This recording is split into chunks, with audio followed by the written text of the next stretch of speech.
Muraho neza, murakaza neza kuri channel yacu. Niba ari ubwa mbere ugeze hano, turakwishimiye cyane.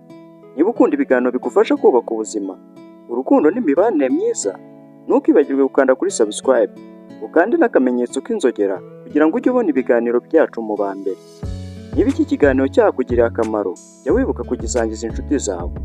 Uyu munsi tugiye kuganira ku ngingo igira iti: ni ibihe bintu bitanu umuntu agomba kwirinda igihe ari mu rukundo?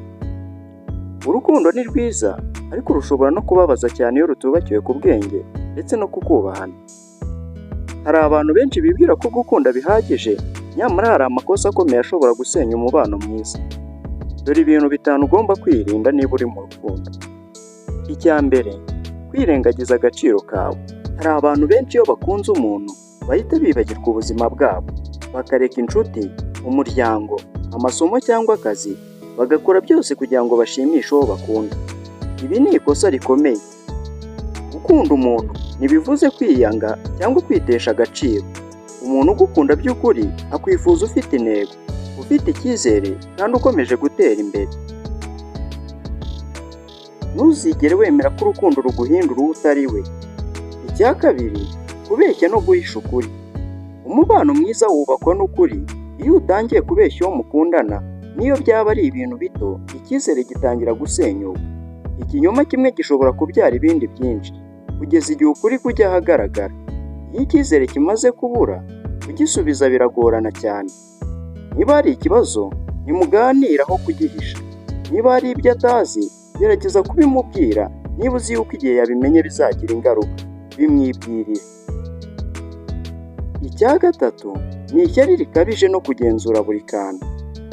Abantu bamwe batekereza ko gukunda ari uguhora bagenzura telefone, ubutumwa, aho umukunzi wabo ari ndetse n'abo bavugana. Ibyo si urukundo, ahubwo ni ukutizerana.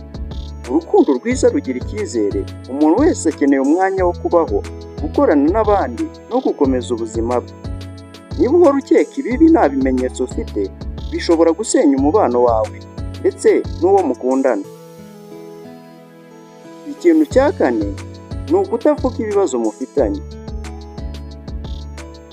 Hari abahitamo guceceka iyo bababajwe n'ikintu runaka, bakabika agahinda ku mutima kugeza igihe bituritse bigasohoka hanze. Ibyo ntibikemura ikibazo. Muganire mutuje, mwubahana kandi mwumve impamvu z'umwe n'iz'undi. Kuvugana n'umwe mu musingi ukomeye w'urukundo rurambye. Icya gatanu, ni ukwihutira gufata imyanzuro ikomeye. Iyo umuntu ari mu rukundo, amarangamutima ashobora gutuma afata imyanzuro atatekerejeho neza.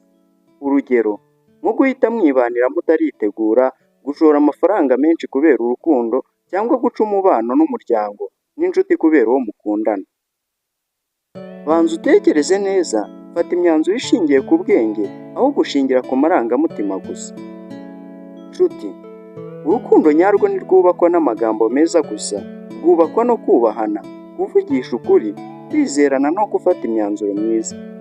Niba wirinze aya makosa atanu, kwirengagiza agaciro kawe, kubeshya, ishyari rikabije, kutavugana no kwihutira imyanzuro, uzaba ufite amahirwe menshi yo kubaka umubano uramba kandi unejeje. Murakoze cyane kuba mwakurikiye iki kiganiro kugeza ku musozo. Niba mwagikunze, mukande like, musangize abandi, kandi ntimwibagirwe gukanda kuri subscribe no gukora ku kamenyetso k'inzogera kugira ngo mutazacikwa n'ibindi biganiro byiza biri imbere. Murakoze, mwirirwe neza, mukomeze mumererwe neza, kandi Imana ibahe urukundo rwubakiye ku kuri, kubahana no kwizerana. Tuzongera kubonana mu kiganiro gitaha.